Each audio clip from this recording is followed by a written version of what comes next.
Yashodanandana Vraja Jananandana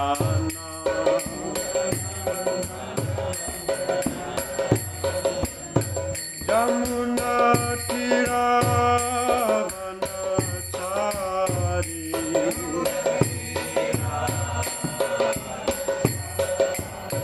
Yamuna Tiravanachari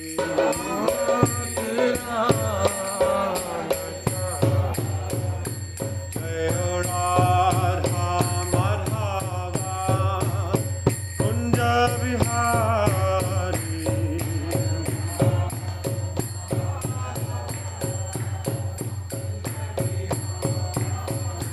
Jayo Radha Madhava Kunja Vihari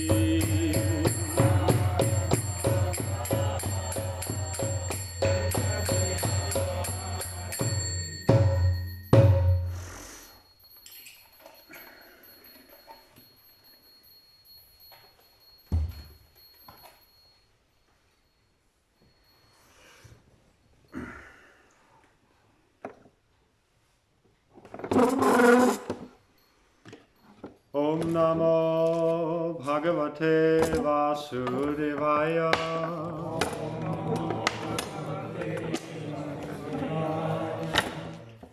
Om Namo Bhagavate Vasudevaya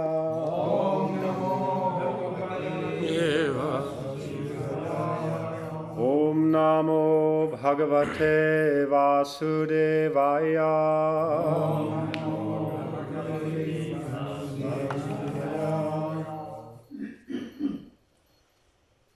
Do you understand English? Okay.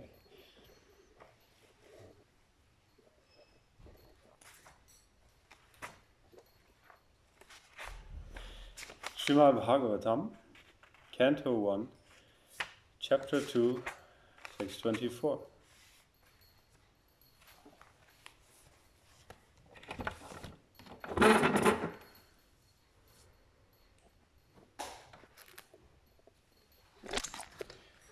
Partivadharuno dhumas. Can you read it? No. Maybe can you turn it a little Yes.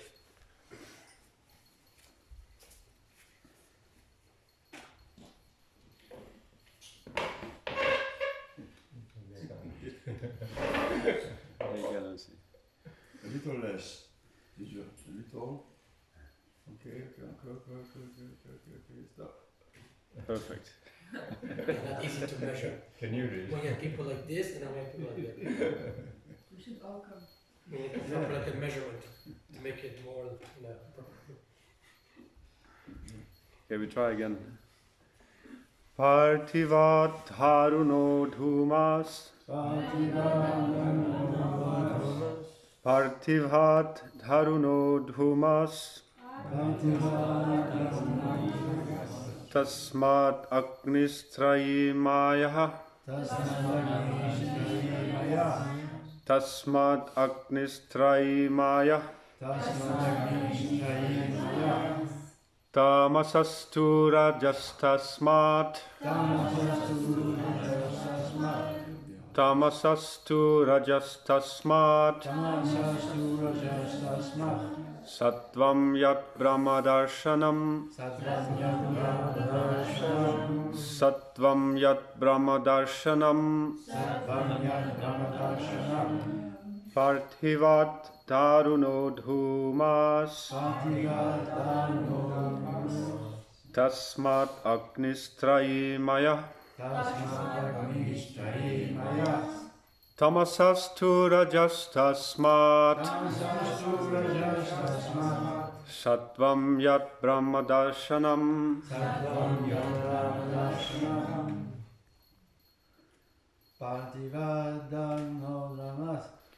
Parthivat daruno dhumas.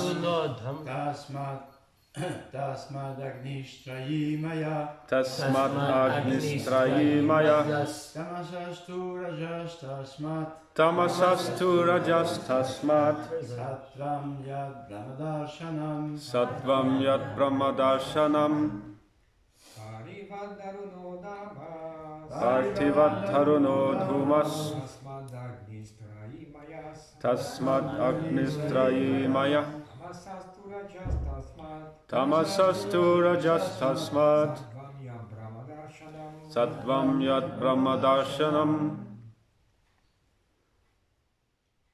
Parthivatharuno dhamas. Parthivatharuno Dhumas Tashmat agnistroyi maya. Tasmat Agnistrayi Maya Tamasastu rajas tashmat. Tamasastu Rajas Tasmat Sattva mayat brahmadarshanam. Sattvam Yat Brahmadarshanam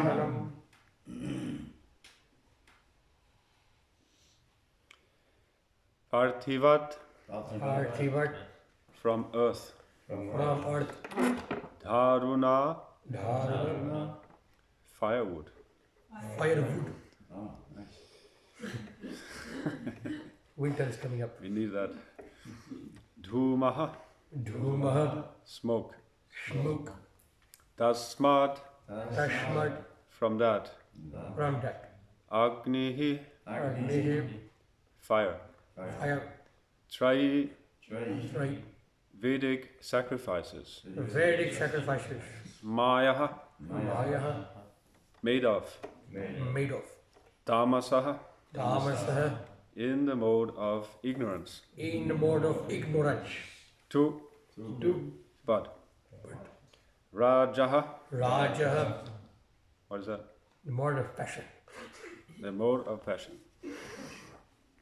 Tasmat Tasmat from that. from that. Sattvam Sattva the mode of goodness. Yat yet which which Brahma Brahma the absolute truth. the absolute truth. Darshanam Darshanam realization. realization. Firewood is a transformation of earth, but smoke is better than the raw wood. And fire is still better, for by fire we can derive the benefits of superior knowledge through Vedic sacrifices. Similarly, passion, rajas, is better than ignorance, tamas. But goodness, sattva, is best because by goodness one can come to realize the absolute truth. Purport: as explained above, one can get release from the conditioned life of material existence by devotional service to the personality of Godhead. It is further comprehended herein that one has to rise to the platform of the mode of goodness, sattva, so that one can be eligible for the devotional service of the Lord. But if there are impediments on the progressive path, anyone, even from the platform of tamas, can gradually rise to the sattva platform by the expert direction of the spiritual master. Sincere candidates must therefore approach an expert spiritual master for such a progressive march, and the bona fide expert spiritual master is competent to direct a disciple from any stage of life, tamas, rajas, or sattva. It is a mistake, therefore, to consider that worship of any quality or any form of the Supreme Personality of Godhead is equally beneficial.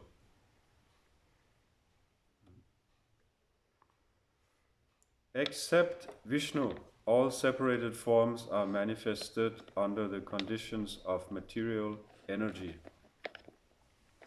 And therefore the forms of material energy cannot help anyone to rise to the platform of sattva, which alone can liberate a person from material bondage. The uncivilized state of life, or the life of the lower animals, is controlled by the mode of tamas. The civilized life of man, with a passion for various types of material benefits, is the stage of rajas. The rajas stage of life gives a slight clue to the realization of the absolute truth in the forms of fine sentiments in philosophy, art, and culture with moral and ethical principles. But the mode of sattva is a still higher stage of material quality, which actually helps one in realizing the absolute truth.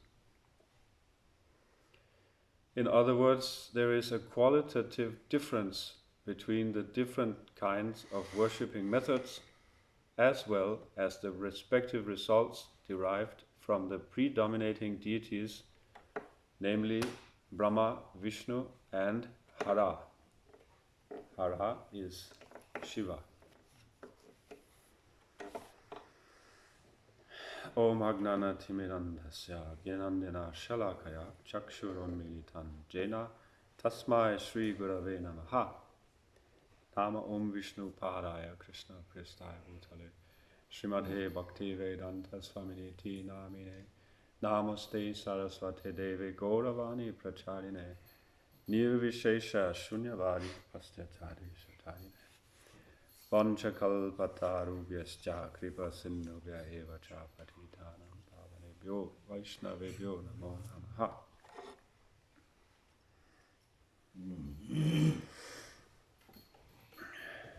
So the modes of nature are discussed here. Have you heard about the modes of nature? Yes. A lot? Or you just... Quite a lot. Quite a lot. Okay. So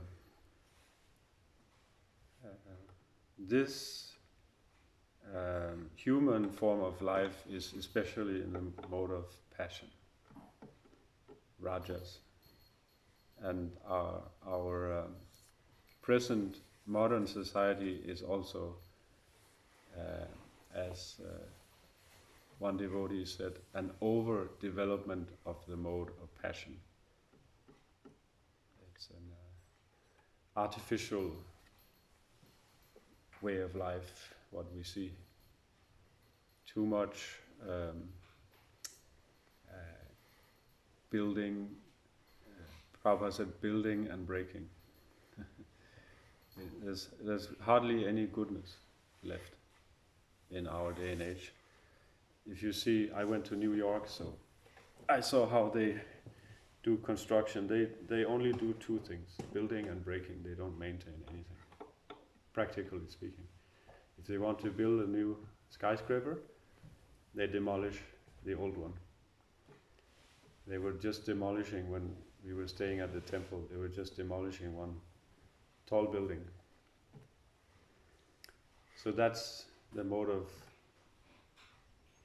passion, is building, creation especially. And of course, creation means also creating children, progeny. So sex life is especially related to the mode of passion. And anything which is to create is the mode of passion. We see creation we see the modes of nature in the nature. Now is the mode of ignorance, the season. So everybody become a little bit depressed maybe. It's dark and grey. Everything is decaying. The leaves are falling off. And then again a new cycle will start. The mode of passion is springtime. It's when the animals, they start mating. the hares go crazy. A mad March hare, they say in English. You heard that? Un lièvre. Ah, les lapins. In the month of March, they go completely nuts, start jumping around. Comment il va, les lapins? Très bien.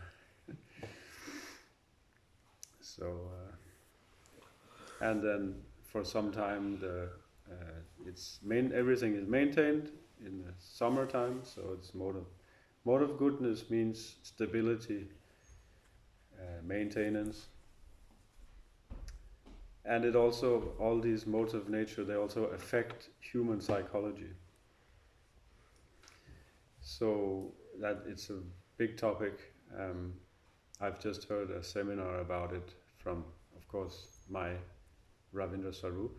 I always listen to him. He has maybe 6 or 8 long classes about all the modes of nature. So there are many things to be said. Prabhupada, he gave 3 very simple a definition of the modes of nature with 3 words. You might have heard. The helpless, the active, and the happy. To describe the people who are in the different modes. Mode of ignorance is the helpless. Mode of passion, active. Mode of goodness, he's happy. So Prabhupada wanted to create happy people, which the only real happiness, if there is any happiness in this world, is coming from the mode of goodness. And the mode of goodness means many different things, and it also has things in common with the mode of ignorance.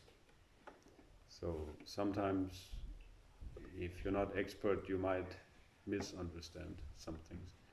Like the mode of ignorance is also serene. You know this word? Serene means, in the mode of ignorance, serene means you're just asleep. You know. But in the mode of goodness, serene means you're very attentive and interested in things around you.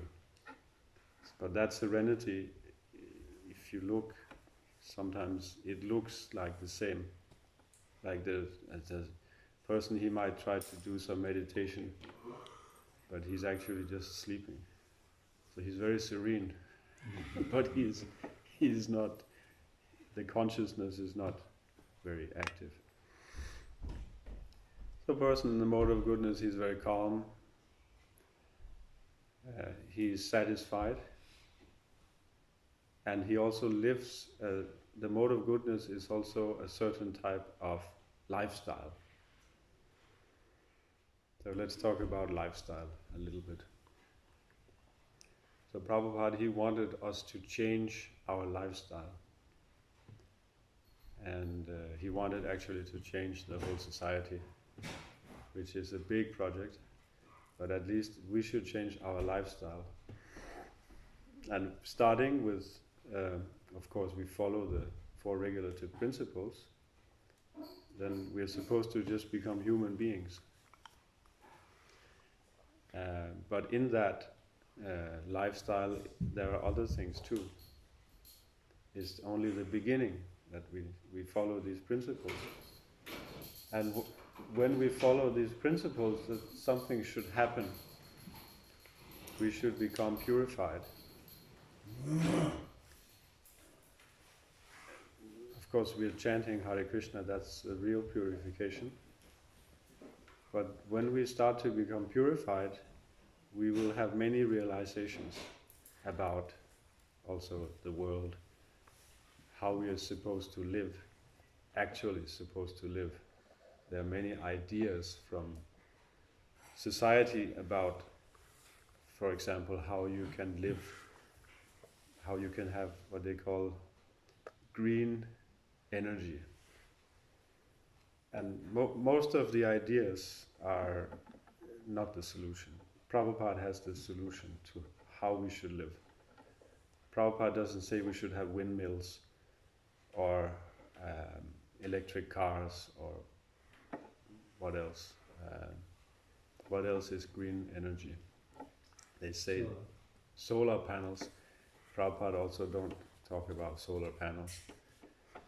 This is not the solution, all these so-called green energy.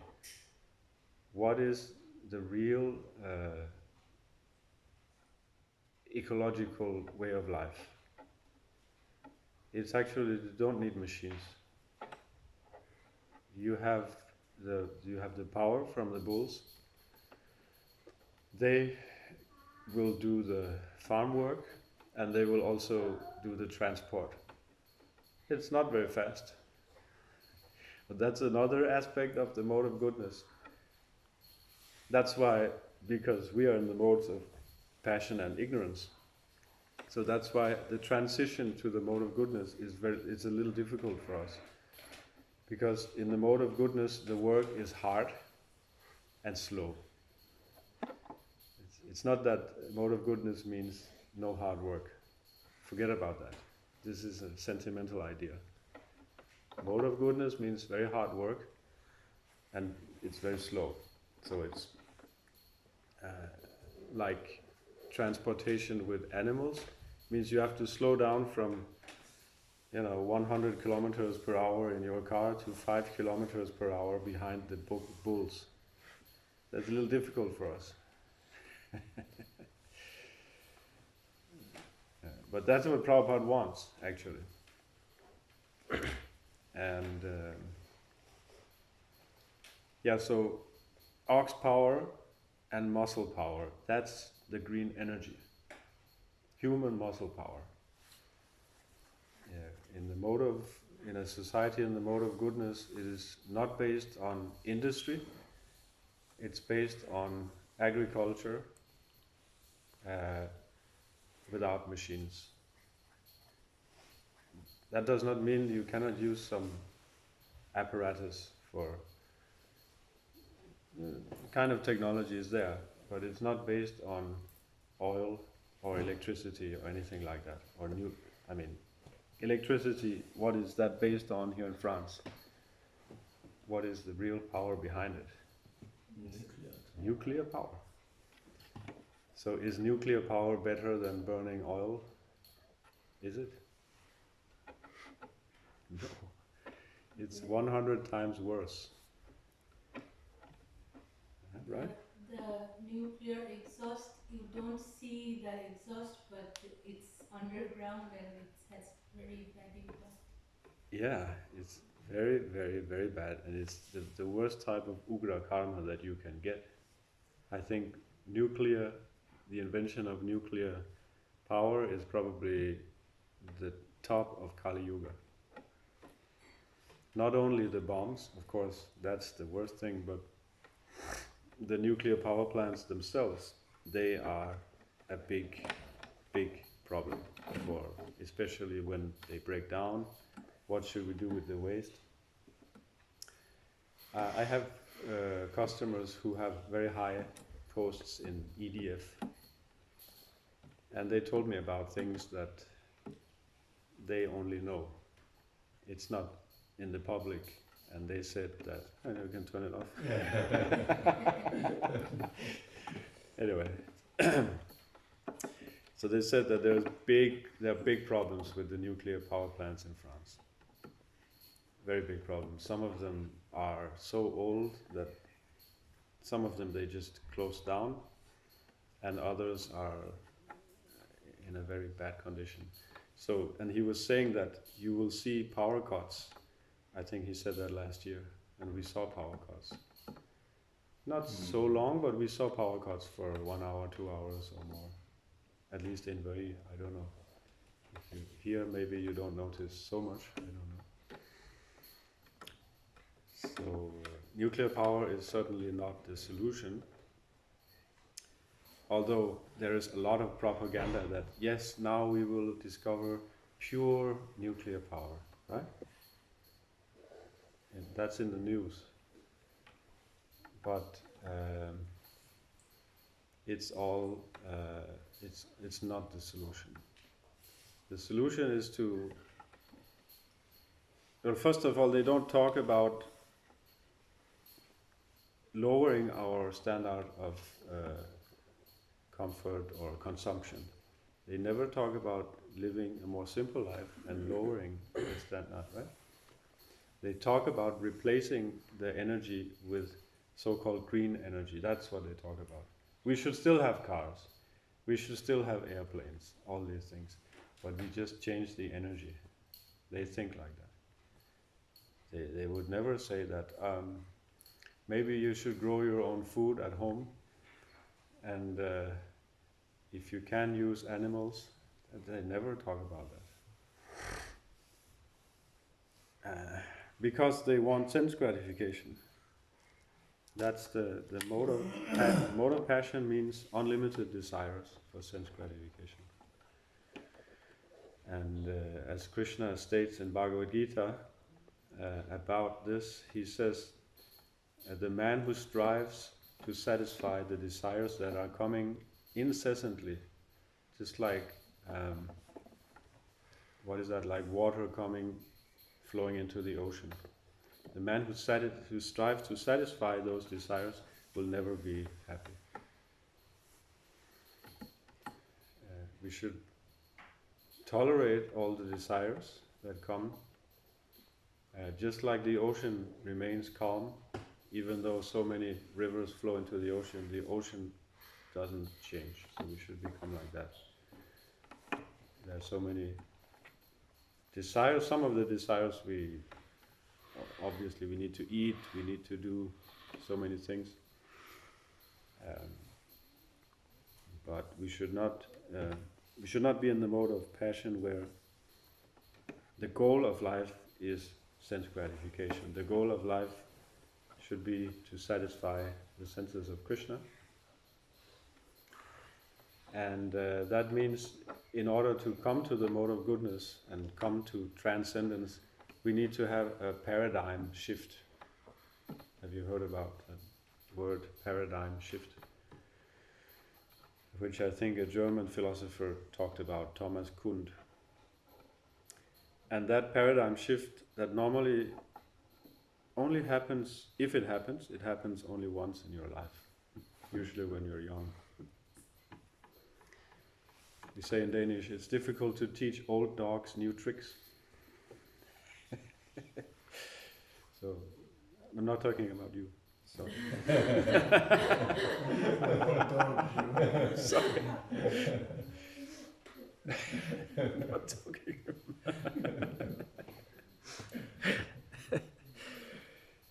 They have already had the paradigm shift when they were young, and they're continuing to have it. So it's not. Sorry. But sometimes we don't accept the whole paradigm in Prabhupada's books. We want to pick out certain things. I don't like this. This is outdated, we are thinking sometimes. Or my spiritual master is not up to date. Let me help him a little bit. He is very old-fashioned. So, you know that Allen Ginsberg, you all heard about Allen Ginsberg. When you read the Lilamrita, Allen Ginsberg, he was one of the big gurus of the hippies. He thought that Prabhupada was old-fashioned. And Prabhupada thought that he was very liberal. He thought, because he would, like brahmacharinis, this is not traditional. I'm sorry. But Prabhupada, he accepted to have, even to this day in India, you will not see any brahmacharinis. It's not accepted socially. The traditional thing is that, the parents, they get you married. Of course, they don't do that, so what should we do? But so many things Prabhupada did was he considered very liberal. He initiated, people like us. People like us are not considered very high class. Westerners, and he got the reaction also. People, his god brothers and many different people, they criticized Prabhupada for giving Brahmana initiation to Westerners. So Prabhupada thought he was very liberal. But like Allen Ginsberg, he was saying that he's too strict. But Prabhupada didn't want to change the philosophy. He made some adjustments, but he didn't change the philosophy or principles. What did Prabhupada say? Someone told him you should learn how to eat with fork and knife and put on coat pant. Some big Swami Vivekananda or someone. That was 100 years ago. Oh, sorry. Someone told him that. Maybe it's what, verses. And Prabhupada said, I shall teach them how to eat with their fingers and sit on the floor. So, he didn't want to. And Prabhupada, you never see Prabhupada in pants. You just never saw Prabhupada in pants. Even in the winter, in New York, you have his dhoti. You have some chadar around it, his chapals. So like that. So we should accept everything in Prabhupada's books. And if we read Prabhupada's books, if we don't read Prabhupada's books, we should do it regularly. And if we are very serious about Krishna consciousness, we should follow what Prabhupada says. And he talks a lot about how we should grow our own food and how we should protect cows and bulls. And it's everywhere, and it's not just here and there, it's very, very often that Prabhupada is saying that. He is saying things like, a society where motor cars, a society with motor cars running up and down the road without stop, this is not a sign of advancement. We think it is. But the real advancement is not in technology, the real advancement is in consciousness, in spiritual development. And if you practice spiritual life, you are not so interested in all this development of industry, technology. The focus will be on spiritual development, on Krishna consciousness. And your life will be more simple.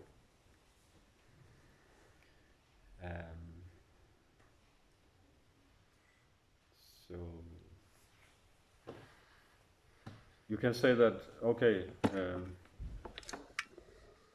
we have developed, computers. Isn't that wonderful? We can do things very fast. We can calculate things. We can use a calculator. Even when I was in school, we still had to do things in the head, I remember the calculator when it came. So let's look at that, just for a second. What happens when you have a calculator? You stop using your brain. Yeah. So we think it's advanced, but think about it for a second. The person who can make the calculation in his head, he is more advanced than the person who has a calculator. So it's like that with many things. We stop using our brain. We have the GPS on. We cannot even memorize the road even after going there several times. We just turn on the GPS. What happens when the GPS stops working? You're lost. I have a paper map also. I have a GPS, but I have a paper map. So I can see. The invention of books was a big revolution of writing. Actually, the Vedas were not written down. From 5,000 years ago, they were written down. But before that, the Vedas was an oral tradition. People would memorize the Vedas.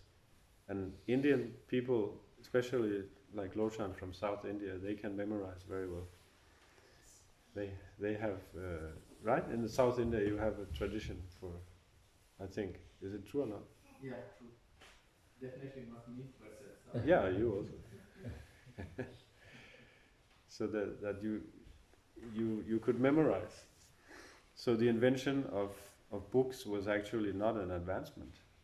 We consider it a big advancement. It was actually a degradation because people could not use their memory anymore. Now we have hard drives. We don't have our own memory, but we have external memory. So in that way, so many things that we consider advanced are actually not. And it seems to me that the more we advance in technology and economic development, the more the quality of human beings is degrading. People become worse and worse and worse at the same time. So I'm very interested in history. Of course, especially World War II. So there was one person who survived the concentration camps. He was in 4 different concentration camps and he survived. And then he is describing all the horrors that he saw and experienced. And he's saying, this is the 20th century. This should not happen. So what he is saying is that because generally, I will say the propaganda is that we have advanced so much. We have become so advanced now, more than we were before. So, we should be advanced, but we become more and more brutal to each other. That's the history. The 20th century is the most brutal century that ever. What happened, especially in the First and Second World War, is just so horrible. So it seems like we are not becoming better human beings because of all these different types of development. Rather, it's becoming worse and worse and worse. So the real development should be Krishna consciousness. And we have to come to the mode of goodness. And the mode of goodness, it seems to be boring for us. Because we are in the lower modes. So what does Krishna say in Bhagavad Gita? The mode of goodness is like poison in the beginning, or he says self-realization. But it becomes like nectar, because we need to become purified. But then, because we are less intelligent, we are more attracted to the mode of passion, because it gives some nectar in the beginning. But it turns into poison. So we should not be fooled by whatever Maya puts in front of us and whatever is said in the society about the goal of life. We know the goal of life is Krishna consciousness, and we should be firmly convinced. Sense gratification will be there automatically. You don't have to worry. And if you live a simple life, you work with the nature, you grow your own food, you will get more sense gratification. You get exercise, you don't have to pay for that exercise. You get food, you don't have to go and buy it. You get fresh, natural food, you become stronger. You get more social life with your family because you're working together. You get better relationship with your neighbors. You have to cooperate in a village. So many things. You get fresh air. You don't have to work in a factory. I could never work inside. You have to sit, in a little office with your computer. Is it good? It's better to be outdoors. Not today. So like that. Okay, Hare Krishna. Any questions? Any comments? Yeah, thank you, Prabhu. Yeah, I think it's good class because we know this kind of stuff because we kind of doing this and I've heard it before and so on. But it's a good refresher to to hear these things and I'm just thinking, am I implementing all these things in my life? Like growing vegetables. I mean, I have a garden and so on, but I always think, oh my God, I don't have the time, and it's just easier to go and buy it.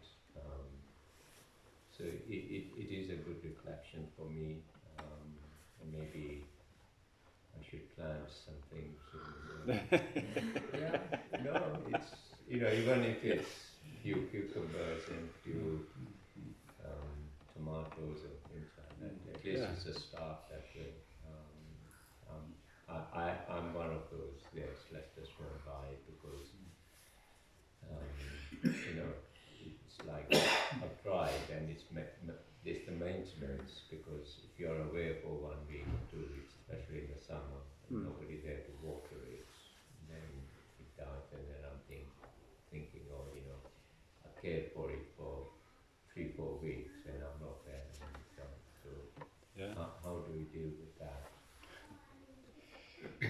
That's another thing that we modern people we cannot stay in one place. We are so restless, and our whole lifestyle is like that. It's just the whole lifestyle the whole society is like that. I think we should insist on doing something. We may not be able to do a lot, but there are many things we can do, not only growing food, also we should try to more and more try to get our necessities of life without using the credit card. That's the point. You can build some furniture yourself, something. You can go and collect some, even people don't collect their fruit. You go and say, can I take some apples here, Yeah. No, that's one thing. Something, I started growing chilies in my window in Oslo. I was living in the middle of the big city.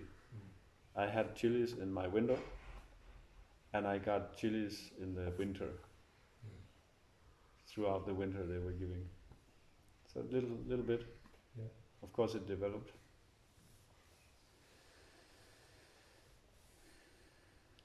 I think we will not be able to, people in general will not change in a big scale until they have to.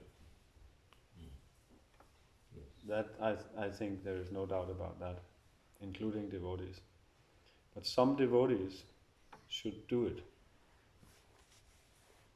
Because when the time comes, when you actually can't get any food in the supermarket, that time will come.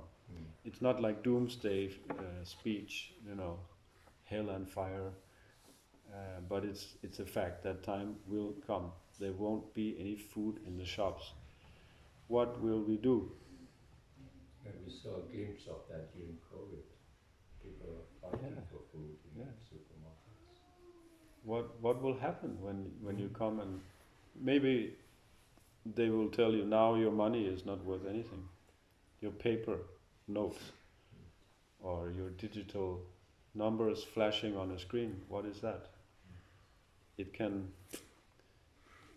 all of a sudden, just like electricity, you have a power cut, it happens like that. You're helpless. You can't do anything. So we should learn at least something about how to live without these things. And some people should learn a lot about how to do it. Because then at the time when it's needed, the knowledge is there, the practical knowledge is there, and we should turn to those people who know. And you can quickly adjust. For example, you can sow your grains. Next year you will get the harvest. You may not get immediately the result, but you can quickly. Everybody has to go out and work in the field all of a sudden, and then somebody need to be showing how to do it, and that time will come. Yes. There's no doubt about it. So, of course, the goal of life is not to grow your own food, but if you want to chant Hare Krishna, and if you're not okay, if you're ready to go back to Godhead, okay, just leave your body. Are you ready for that? Most of us are not. We need to go through a lot of experiences. So we need to eat in the meantime. Yes. Yeah. So to remain there a little bit on a big scale, like changes like this, like, especially the majority in the West. Yeah. It would something catastrophic would be, or emergency would be necessary to make it happen. Is what you can. Because I've been thinking about it, when I read Canto 1, or I think it is 1, or Canto 2, the Sri Prabhupada says this, and everything points to that we going away, very far away from everything. But it needs a lot of changes to be undone, which is actually impossible now. At the point that we are right now, it's one little bomb. like atomic bomb. That's very quick. Yeah, that would be a catastrophe, That's That's they can destroy a lot of things very quickly. Yeah, plus life. So Yeah, but they don't. Prabhupada said they don't have the power to destroy everything, because Krishna is the controller. He will not allow. He's even making fun of them. He says they have some little bombs, but they cannot. They are not. They will not be allowed. Even Mother Earth will not allow them. We are not so powerful, but they can destroy all their nonsense. They can destroy all their technology. That they can do, and that would be a good thing also. That'd be a little tough, but it can be a good thing on the long term. Yeah, if it's destroyed with Yeah, they already it's not very good, no? They already the atmosphere and the environment will not be usable anymore for a long time. No? Yeah, Krishna says in Bhagavad Gita that the demons will create something for destroying. That's what they do. They don't think about the consequences. They're already destroying in so many ways. And they already have war. Even what they call conventional war is so destructive. In Ukraine, in Gaza, you see those pictures from Gaza. Everything is leveled, Even those weapons, that's enough. They can kill so much, so many people, so quickly. It's very scary, but it's a fact, They have this capacity, and you will say, they will never do it. But they're demons. They don't think about the consequence. Maybe I wouldn't say they would never do it. Or maybe say they would do it. Yeah, maybe they think, okay, let everyone go to hell. We will stay in our luxury bunker, whatever. But Krishna is in control. Yeah, I know. That exactly was kind of my question, Also, the golden age they said to happen, like from the Chaitanya Mahaprabhu. And how to make the change happen? That was kind of my question. So it would be kind of emergencies and catastrophes, or war type of thing, something like this. I think we can do it in a balanced way. It's not that, okay, now we drop everything, we just live on our own food. You can't do like that. Like you have a little garden, and you have a job also, you make money. So you can do both things. You grow food, but of course you have to make money, otherwise you will not work. So like that, you have one foot in this camp and foot in the other camp, and that's what I'm doing. Maybe some devotees, they can take more drastic steps. You become a member of some community where, like in Czech Republic, they have some communities where they try to live without electricity. I just met one devotee, the priest for the marriage. He said, in my house we don't have electricity. They have running water, but not electricity. So like that, maybe someone can take more drastic steps. But the thing is that self-sufficiency is really not depending just on individuals. And that's the tough part, I think. It's depending on cooperation, which is very difficult nowadays because it's the age of quarrel. So one person, one family can develop to a certain degree, growing, potatoes, growing this and that, doing a lot of things. But to take it to a higher level, we need to develop this village culture where you help each other. And I think that's a very important step. That it's a big discussion. You can do it in different forms. Either you can. I don't have the solution, but you can live in an ISKCON community, or you can live in a community which, you are connected to ISKCON, but it doesn't have to be in the frame of ISKCON that you help your neighbor. You have some kind of friendship and cooperation even with the local farmers here. But there need to be some type of community to. Another point is, in the agrarian model, pre-industrial, it's very important to have many children. I'm not a good example because it doesn't seem to happen, but we should have many children because they will be workers. People in family with no children or one child.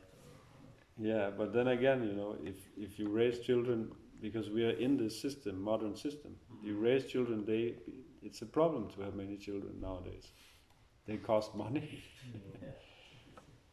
But if you work in a society where you don't use all these machines, you need many hands. But you will also have less work because you don't need to produce in an industrial scale to make a big profit. You're growing basically for yourself or for the community. So instead of having 100-hectare field of wheat, you may have just one. So the work is actually less, but it's hard work because it's manual. But if you have many children, if you have a good community, it's very nice. It's not a big burden. Should not be a big burden, but I think that's going to it may take generations to get near that. But we should take some steps, The journey of, 1,000 miles starts with the first step. And Krishna, that's my realization, Krishna always shows us the next step. We will never see the whole picture because we have to be Krishna to be able to understand everything. But Krishna never keeps his devotee in ignorance. He always shows us the next step. And then we just take that next step, okay, this is what I have to do now. And we just trust Krishna. We have faith. He knows what is good for us. Let me take the next step. I don't know exactly what will happen when I take this step, but I believe that Krishna will arrange everything. I don't have to worry.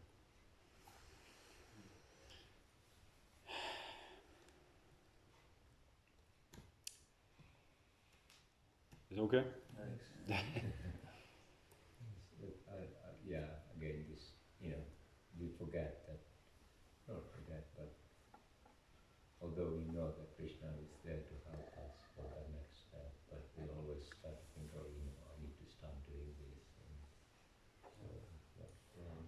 it's also, and Krishna is also looking for the endeavor for our next step.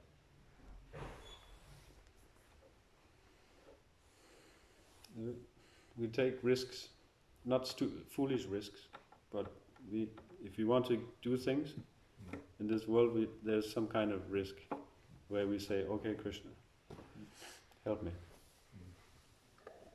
I take certain steps and I make a plan, but ultimately I cannot control the result. So we say, okay, Krishna, it's your problem.